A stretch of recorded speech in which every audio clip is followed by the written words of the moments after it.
Dans le cadre de la célébration de la Pentecôte de l'an des grâces 2024, j'ai l'honneur et le privilège de partager avec vous ce sujet ainsi intitulé « Les avantages de la marche selon le Saint-Esprit ». Les avantages de la marche selon le Saint-Esprit. Je vous invite à lire avec moi un seul passage. Nous sommes dans Galates chapitre 5, l'épître de Paul aux Galates chapitre 5 verset 16. Il est écrit ceci: « Je dis donc, marchez selon l'Esprit, et vous n'accomplirez pas les désirs de la chair. » J'ai dit donc, marchez selon l'Esprit. Marchez selon l'Esprit. Et vous n'accomplirez pas les désirs de la chair. À la lumière de ce texte que nous venons de lire, nous distinguons deux façons de vivre, deux façons de nous conduire, deux façons de marcher se présente ainsi devant tout chrétien, je dis bien devant tout celui qui est né de nouveau et qui est enfant de Dieu. Ou il se conduit, c'est-à-dire se comporte en se conformant aux directives du Saint-Esprit, ce qui est du reste recommandé, ou et c'est le deuxième choix qui est mauvais, il se conduit selon la chair, c'est-à-dire sans fournir des efforts contre sa propre nature humaine qui est asservie au péché et qui est déchue. Les deux modes de vie n'aboutissent pas au même résultat. Il y a en tout cas les issues diamétralement opposées. La première issue est celle qui aboutit au fruit du Saint-Esprit. Quand on marche par l'Esprit, il va y avoir le fruit du Saint-Esprit. C'est un style de vie conforme à la volonté de Dieu. Un style de vie auquel Dieu prend plaisir. Un style de vie qui est agréable à Dieu. L'autre issue va plonger le chrétien, l'enfant de Dieu, dans une vie corrompue, un style de vie qui est selon la chair, selon le désir de l'homme, qui va l'éloigner et le conduire loin de Dieu. Il va baigner ainsi dans le péché et sera donc de plus en plus désagréable à Dieu. Un enfant de Dieu qui marche par l'Esprit, un enfant de Dieu qui conforme sa vie aux directives du Saint-Esprit, recevra et expérimentera beaucoup d'avantages, dont voici quelques-uns. Et la liste n'est pas exhaustive. Le premier avantage, il va plaire à Dieu. Le chrétien qui conforme sa vie aux directives du Saint-Esprit va plaire à Dieu. Et là, nous devons nous rappeler que nous avons été créés pour mener une vie qui plaise à Dieu. C'est-à-dire une vie conforme à sa volonté. Ce qui est conforme à la volonté de Dieu, c'est ce qui est juste. Et cela va donc rendre performant notre partenariat avec Dieu en vue d'œuvrer ensemble à son service. Et il est établi ici, mes frères, que le Saint-Esprit joue ce rôle capital de nous qualifier pour plaire à Dieu, de nous qualifier de mener une vie à laquelle Dieu prend plaisir. Dans Romains chapitre 8, versets 8 à 9, il est écrit ceci: Or, à ceux qui vivent selon la chair, ceux qui vivent selon la chair plutôt, ne sauraient plaire à Dieu. Vous vivez selon la chair, vous ne pourrez pas plaire à Dieu. Vous vivez selon votre nature humaine pécheresse, vous ne pouvez plaire à Dieu. Le contraire est vrai. Quand vous ne vivez pas selon la chair et que vous vivez selon l'esprit, vous allez plaire à Dieu. La suite, pour vous, vous ne vivez pas selon la chair, mais selon l'esprit. Et j'aimerais bien que tout chrétien puisse être dans ce vous ici dont parle Paul. Si du moins l'Esprit de Dieu habite en vous. Si quelqu'un n'a pas l'Esprit de Dieu, il ne lui appartient pas. Ça, c'est une mise au point. Si vous n'avez pas l'Esprit de Dieu, sachez que vous n'appartenez pas à Dieu. Et comment on reçoit l'Esprit de Dieu? C'est en recevant Jésus-Christ comme Seigneur et Sauveur. Mener donc une vie agréable à Dieu équivaut à quoi? Mener une vie agréable à Dieu équivaut à avoir réuni les conditions idéales pour jouir de toutes les faveurs de Dieu. Vous êtes donc comme un vase précieux, un vase utile dans la maison du maître. Et vous faites la joie du maître. Pour les grandes occasions, le maître recourt à ce genre de vase. Deuxième avantage. Reflétez Jésus-Christ. Vous allez avoir une vie qui reflète Jésus-Christ. Chrétien veut dire à tout le moins celui dont la vie reflète Jésus-Christ. Celui qui, quand il se présente, il fait penser à Jésus-Christ par sa façon de parler, par sa façon d'agir ou même de réagir. Et tout commence avec l'attestation de la filiation à Dieu. Que nous sommes fils de Dieu. Ça, c'est le Saint-Esprit qui intervient. Nous sommes dans Romains 8, versets 14 et 16. Il est écrit, « Car tous ceux qui sont conduits par l'Esprit de Dieu sont fils de Dieu. » Une des preuves que vous êtes fils de Dieu, c'est que vous vous laissez conduire par son Esprit. Et le verset 16, « L'Esprit lui-même rend témoignage à notre esprit que nous sommes enfants de Dieu. » Il y a un dialogue qui s'engage normalement lorsque nous sommes conduits par le Saint-Esprit. Lorsque nous faisons l'expérience du Saint-Esprit, il y a un dialogue qui s'engage entre le Saint-Esprit en nous et notre esprit. Et le Saint-Esprit confirme à notre esprit, atteste à notre esprit que nous sommes enfants de Dieu. Il n'y a pas que ça. Il y a aussi, entre autres, se conformer aux directives du Saint-Esprit, aussi produit en nous le caractère de Jésus. Le caractère de Jésus.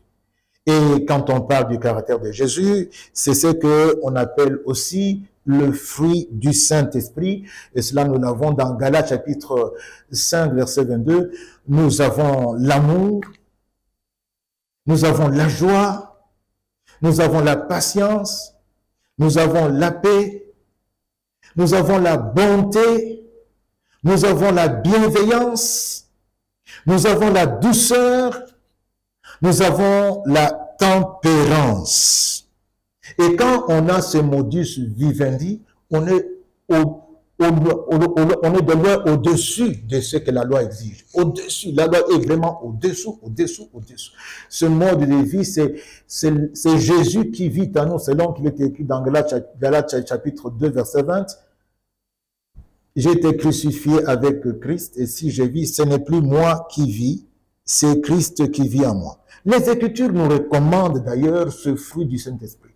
Dans Philippiens chapitre 2, verset 5, il nous est dit, ayez en vous les sentiments qui étaient en Jésus-Christ. Ayez en vous les mêmes entrailles, les mêmes dispositions qu'il y avait en Jésus-Christ. Il s'agit ici du fruit du Saint-Esprit. Nous avons dans l'Église primitive une illustration qui en dit long. Dans Acte 7, il est parlé du martyr d'Étienne. Pendant qu'on était en train de le lapider, quand il allait mourir, Étienne, au lieu de maudire ceux qui les lapidaient, il était en train d'intercéder en leur faveur. Il demandait que le Père ne leur tienne pas rigueur de ce qu'ils étaient en train de faire. Ça, c'est ce que Jésus était. À la croix, il a prié pour nous qui sommes ce bourreau et qui le crucifions. Et que dire même aussi de l'autorité de Jésus. Jésus était reconnu comme ayant une parole qui avait autorité, qui impressionnait, une parole telle que il n'avait pas froid aux yeux quand il parlait, quand il fallait dire la vérité. Nous voyons également cela se refléter dans la vie des disciples. Il y a dans Acte 4, verset 19, il est écrit, Pierre et Jean répondirent, jugez s'il est juste devant Dieu de vous obéir plutôt qu'à Dieu. Il répondait aux sacrificateurs, aux Sanhédrins, il parlait aux gens qui avaient le pouvoir de leur pourrir la vie. Mais alors, il leur dit, mais écoutez, soyons raisonnables, à qui on doit obéir? À Dieu, bien à vous. C'est à peu près la même réponse qui est donnée dans Acte 5, 29. Pierre et les apôtres étaient en train de servir le Seigneur et on leur interdit de ne plus citer le nom de Jésus. On leur interdit de ne plus faire la mission pour laquelle Christ les avait laissés sur la terre. Voilà leur réponse. Il dit, il faut obéir à Dieu plutôt qu'aux hommes. On voit bien là qu'ils ont l'autorité. L'autorité qu'il y avait en Jésus.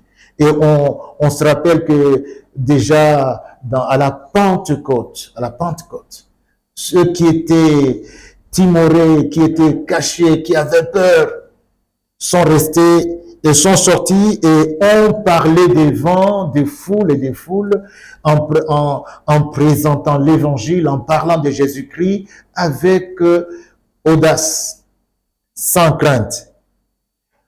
Troisième avantage, c'est vivre le plan de Dieu pour toi en Jésus-Christ. Tu vas vivre le plan de Dieu, le plan que Dieu a préparé pour toi en Jésus-Christ. On appelle ça la destinée. La destinée que Dieu a arrêtée pour toi. Lorsque tu marches selon le Saint-Esprit, tu te diriges vers cette destinée que Dieu a préparée pour toi. Tu vas l'intégrer, tu vas la vivre. Dans Éphésiens chapitre 2, verset 20, il est indiqué que nous sommes l'ouvrage de Dieu et que nous avons été créés en Jésus-Christ pour les bonnes œuvres que Dieu a préparées d'avance. Les bonnes œuvres que Dieu a préparées d'avance, afin que nous les pratiquions. Par ailleurs, quand nous lisons dans Éphésiens 4, 10 à 12, il est dit ceci. C'est lui qui est descendu. C'est le même qui est monté au-dessus de tous les cieux, afin de remplir toutes choses. Il a donné aux uns, il a donné les uns comme apôtres, les autres comme prophètes, les autres comme évangélistes, les autres comme pasteurs et docteurs. Pourquoi? Pour le perfectionnement des saints, en vue de l'œuvre de Dieu, en vue de l'œuvre du ministère et de l'édification du corps de Christ. Nous savons qui est descendu et qui était descendu et qui est monté. Nous savons qui il est, c'est Jésus-Christ. Mais si vous lisez bien ce texte et d'autres textes des Écritures, il est bien sous-entendu. Ici, c'est lui par qui cette opération s'accomplit. Il est sous-entendu. Ce personnage est sous-entendu. C'est le Saint-Esprit. 1 Corinthiens 12 nous éclaire là-dessus. En effet, dans ce passage que nous avons évoqué, il est dit que les dons, les ministères, les opérations sont l'œuvre du Saint-Esprit. Selon qu'il est écrit au verset 11, 1 Corinthiens 12, 11, un seul et même esprit opère toutes ces choses, les distribuant à chacun en particulier comme il veut. Il y a ces grands avantages. Tu entres dans ta destinée, celle que Dieu t'a préparée, parce que le Saint-Esprit te conduit et sur cette terre tu vivras ta destinée, et la destinée dans laquelle tu entres, puisque c'est la destinée de Dieu, c'est la porte vers l'éternité glorieuse que Dieu a apprêtée pour ceux qui lui emboîtent le pas en se soumettant à son esprit qu'il a envoyé.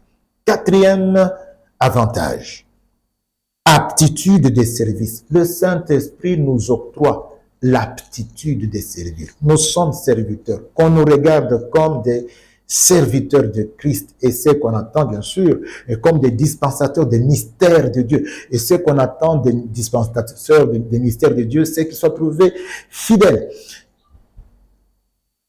Pour que nous soyons fidèles, nous devons non seulement être fidèles, mais nous devons également être en mesure de faire ce que le Seigneur nous demande de faire.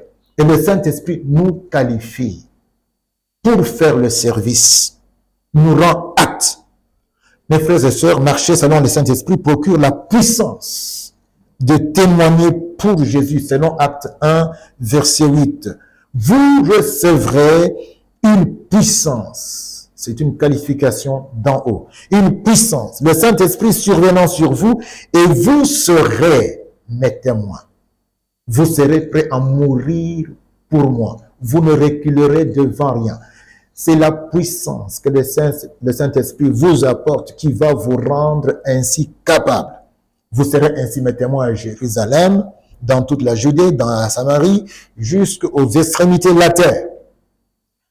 Dans l'Ancien Testament, nous avons, je vais donner donc deux illustrations ici. La première, c'est celle des 70 anciens qui étaient autour de Moïse, qui étaient avec Moïse. Dans Nombre 11, verset 25, il est écrit, l'Éternel descendit dans la nuée et parla Moïse. Il prit de l'esprit qui était sur lui et le mit sur les 70 anciens. Quel est le résultat? Et dès que l'esprit reposa sur eux, ils prophétisèrent. Un autre exemple, c'est toujours dans l'Ancien Testament, nous sommes dans Exode, il s'agit de Betsaleel. Exode chapitre 31, verset 1 à 5. L'Éternel parle à Moïse et dit, sache que, dont il informe Moïse. Moïse reçoit l'information. C'est l'Éternel qui a décidé. Sache que j'ai choisi Betsaleel, fils d'Uri, fils de Hur, de la tribu de Juda. Écoutez la suite. Je l'ai rempli de l'Esprit de Dieu. Je l'ai rempli de l'Esprit de Dieu. De sagesse, d'intelligence et de savoir pour toutes sortes d'ouvrages. Je l'ai rendu capable, par le fait de l'avoir rempli de l'Esprit de Dieu, je l'ai rendu capable de faire des inventions, de travailler l'or, l'argent et l'airain, de graver les pierres à enchâsser, de travailler le bois et d'exécuter toutes sortes d'ouvrages. Le Saint-Esprit, l'Esprit de Dieu, équipe, qualifie. Ici, il s'agit du service. Et faire le service, c'est le service que Dieu nous attend de nous, c'est vivre sur cette terre comme Dieu veut que nous vivions. C'est tout simplement accomplir le mandat pour lequel le Seigneur nous a créés. Et ici, pour cela, il faut l'intervention du Saint-Esprit. Lorsque nous regardons également quelqu'un comme Paul, il faut comprendre que le Saint-Esprit a joué tout un grand rôle dans tout ce que Paul était en train de faire. Il composait avec le Saint-Esprit. Si on voit même à la conférence de Jérusalem dans Acte 15, les apôtres pouvaient écrire et dire « Le Saint-Esprit et nous ». Voilà ce que le Saint-Esprit et nous prescrivons pour vous. Travailler avec le Saint-Esprit, c'est même la sagesse par excellence, car il sait ce qu'il nous faut et il nous apporte la qualification de faire ce que nous devons faire. Cinquième avantage, le privilège d'être enseigné par le Saint-Esprit. Il est un grand enseignant. Il nous enseigne. Mais pour qu'il nous enseigne, nous devons être assis, nous devons être attentifs, nous devons non seulement recevoir ce qu'il nous dit, mais aussi le mettre en application. Jésus disait dans Jean 14, verset 26, « Mais le Consolateur, l'Esprit Saint, que le Père enverra en mon nom, vous enseignera toutes choses. » Vous enseignera toutes choses. Toutes choses dont vous aurez besoin. Tout ce que vous devez connaître. Tout ce qu'il vous faut. Lui, il viendra pour vous l'enseigner. Il vous enseignera toutes choses et vous rappellera tout ce que je vous ai dit. C'est le mandat confié au Saint-Esprit. Jésus est allé lui dire de venir pour cela. Dans Néhémie, chapitre 9, verset 20, Néhémie, priant, disait que le Seigneur, il s'adresse au Seigneur, tu leur donnas ton bon esprit pour les rendre sages. Pendant que la communauté d'Israël était en train de pérégriner dans le désert, il dit, tu leur donnas ton bon esprit pour les rendre sages. Dans Luc chapitre 11, verset 12, là c'est le Seigneur Jésus qui parle du Saint-Esprit en tant qu'enseignant. J'ai lu Luc 12, 11 à 12. Quand on vous mènera devant les synagogues, les magistrats et les autorités, ne vous inquiétez pas de la manière dont vous vous défendrez, ni de ce que vous direz. Ne vous en inquiétez pas. Lorsque vous serez amenés à cause de moi, ne vous inquiétez pas. Car le Saint-Esprit vous enseignera à l'heure même ce qu'il faudra dire à l'heure même. Là où vous serez, au moment où vous devrez prendre la parole, il va vous enseigner ce que vous devriez dire. Un grand enseignant. Dans 1 Corinthiens chapitre 2 verset 12, l'apôtre Paul dit ceci, « Or, nous n'avons pas reçu l'esprit du monde. » L'esprit que nous avons reçu quand nous avons cru en Jésus, ce n'est pas l'esprit du monde. Mais, il s'agit de quel esprit? C'est l'esprit qui vient de Dieu. Afin que nous connaissions, notez bien le mot ici, afin que nous connaissions les choses que Dieu nous a données par sa grâce. Pour connaître, pour pénétrer, pour avoir le bon contour de ce que Dieu nous a donné par sa grâce, il faut que le Saint-Esprit connaisse, il faut qu'il nous enseigne. Là, c'était le cinquième privilège. Nous passons au sixième avantage, c'est expérimenter la puissance même de Dieu dans les ministères. On va expérimenter tandis qu'on marche par l'Esprit, tandis qu'on va là où l'Esprit nous conduit, tandis qu'on est en train de faire ce que l'Esprit nous dit avec l'Esprit lui-même, nous allons expérimenter la puissance. Nous serons mis au bénéfice d'expérimenter la puissance de Dieu. Dans Actes 1, verset 8, il est parlé de la puissance que le Saint-Esprit nous apporte lorsque nous le recevons, quand il vient sur nous, quand nous croyons en Jésus, il nous apporte la puissance avec laquelle nous pouvons vivre en témoin. On n'y revient pas, mais je vais donner une illustration ici dans le ministère de Paul, lorsque celui-ci était à Éphèse. Paul était aussi un serviteur, on le verra dans la suite, qui était conduit par le Saint-Esprit, qui écoutait le Saint-Esprit, qui obéissait au Saint-Esprit. Dans Actes 19, verset 11 à 12, il se trouvait à Éphèse dans le cadre du service de l'évangile. Et il est dit ceci, et Dieu faisait des miracles extraordinaires par les mains de Paul. Christ a dit que nous ferons même les miracles que lui aussi faisait à son service lorsque nous sommes en train de le servir. Les miracles qu'il avait accomplis, nous les accomplirions aussi. Il est dit de Paul qu'il se faisait donc par sa main des miracles extraordinaires. Écoutez la suite. Au point qu'on appliquait sur les malades les linges ou le mouchoir qui avait touché son corps. Et les maladies les quittaient. Donc on prend des linges, les mouchoirs qui avaient touché le corps de Paul. Et on a laissé des malades à la maison. Et quand on arrive, on touche, on applique ces mouchoirs, ces linges sur ces malades. Et les maladies quittaient ces malades. Et les esprits malins sortaient aussi. Paul n'était plus là, c'était des linges qu'il avait touchés. On n'a pas tout écrit de ce que Jésus avait fait dans les Écritures. Mais je n'ai pas vu quelque part où il a été question de ce type de miracle. Si ce n'est qu'un endroit où on parle de cette femme qui était partie toucher le bout de sa robe.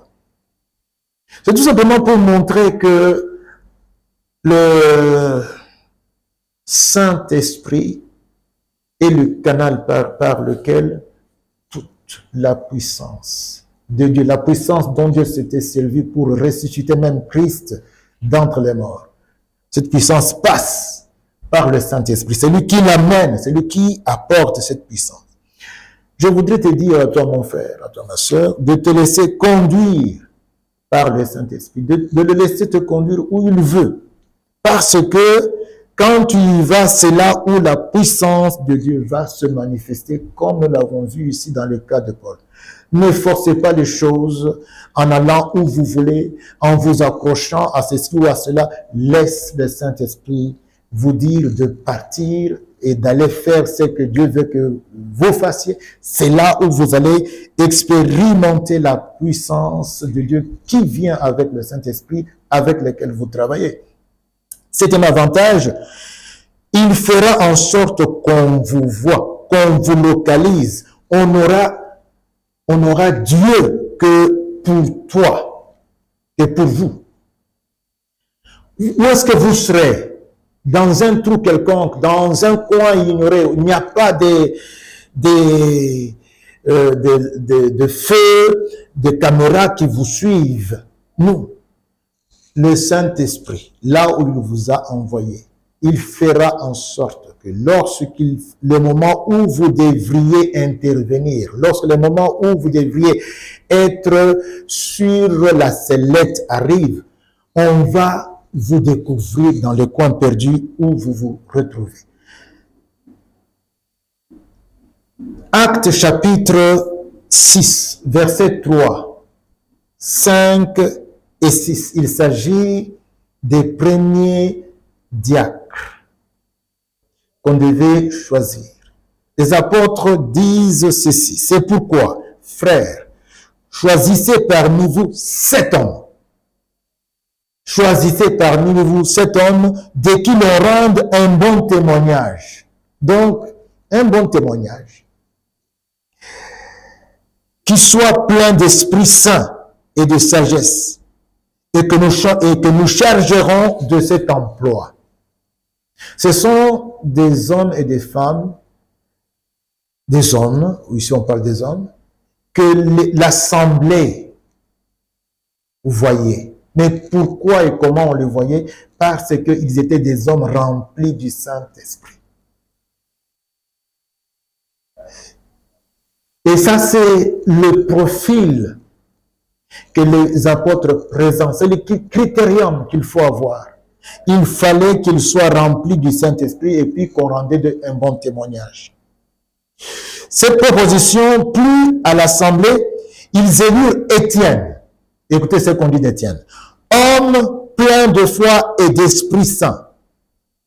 Philippe, Procor, Nicanor, Timon, Parménas et Nicolas, prosélytes d'Antioche. Ils les présentèrent aux apôtres qui, après avoir prié, leur imposèrent la main. Ces gens étaient remplis du Saint-Esprit. Ils servaient. Mais quand le moment vint où on devait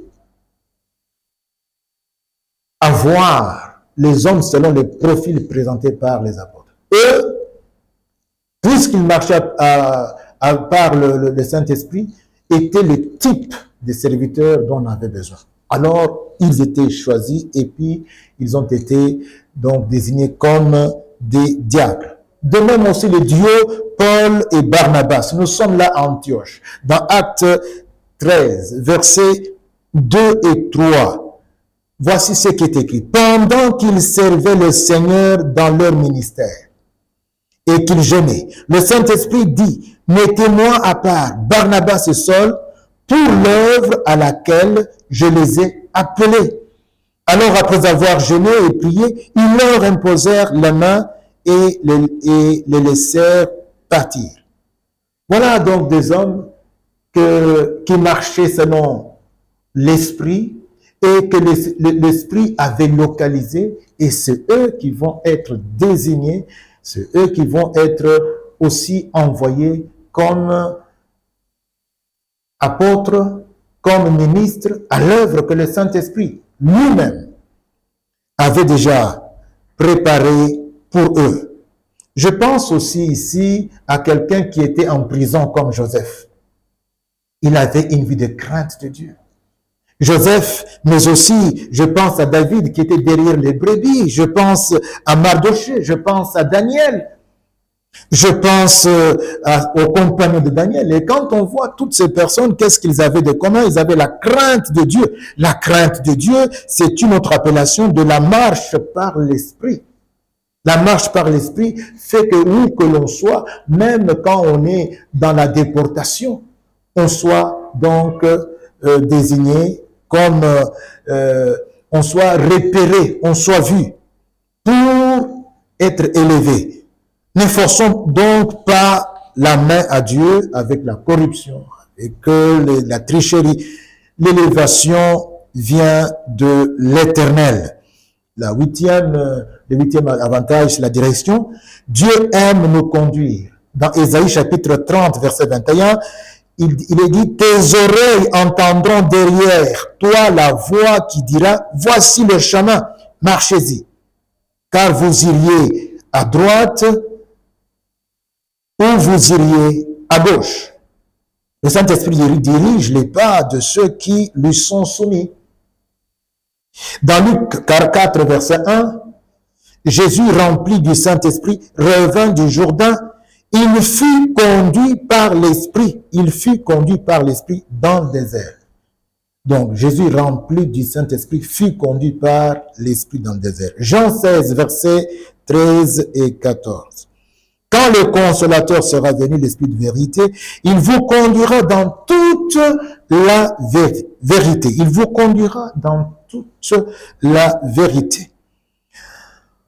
Neuvième avantage, la sanctification. Mes frères et mes sœurs, marcher par l'Esprit,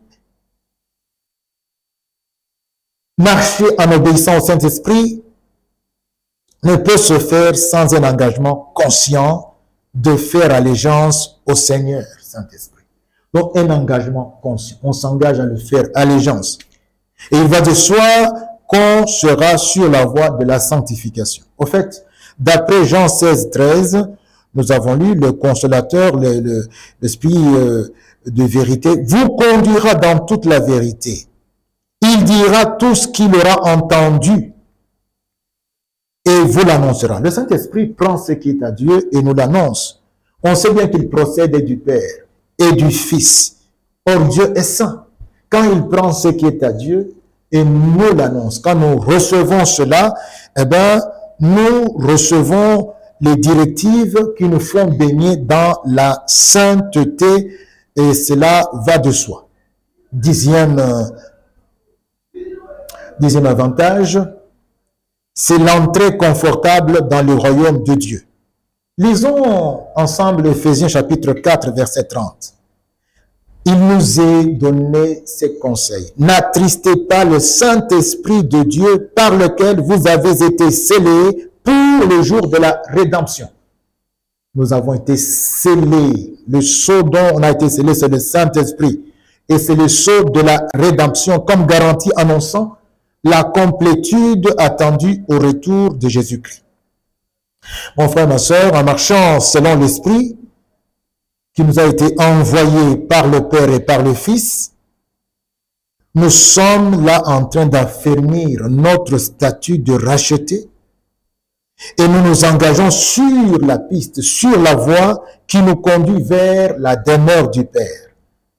C'est donc qu'il est écrit à ce sujet dans 2 Pierre 1, 10 et 11, c'est pourquoi, frères, appliquez-vous d'autant plus à affermir votre vocation et votre élection, car en faisant cela, vous ne broncherez jamais. C'est ainsi, écoutez la suite, c'est ainsi en effet que l'entrée dans le royaume éternel de notre Seigneur et Sauveur Jésus-Christ vous sera pleinement accordée. Voilà donc, mes frères, les 10 avantages que j'avais résolu de partager avec vous. Le premier, c'est plaire à Dieu. Vous allez plaire à Dieu si vous marchez par l'Esprit. Le deuxième avantage, c'est refléter Jésus. Le troisième avantage, c'est vivre le plan de Dieu pour toi en Jésus-Christ. C'est vivre ta destinée. Le quatrième avantage, c'est l'aptitude des services que nous procure le Saint-Esprit. Le cinquième avantage, c'est le privilège d'être enseigné par le Saint-Esprit. Le sixième avantage, expérimenter la puissance de Dieu dans le ministère. Le septième avantage, le Saint-Esprit fera en sorte qu'on vous voit, qu'on vous localise et qu'on n'ait Dieu que pour vous. Le huitième avantage, il donne la direction. Le neuvième avantage, c'est la sanctification en marchant selon l'Esprit. Vous êtes plongé dans la vie de la sanctification. Le dixième avantage, enfin, c'est l'entrée confortable dans le royaume de Dieu comme aboutissement de cette marche par l'Esprit. Ma prière est que nous tous, enfants de Dieu, nous ne retournions pas à ce que nous avons vomi, mais que nous options de marcher par l'Esprit, de marcher selon le Saint-Esprit, de recevoir les directives du Saint-Esprit et de les mettre en application en servant Dieu avec lui. Que Dieu vous bénisse tous et bonne fête de Pentecôte.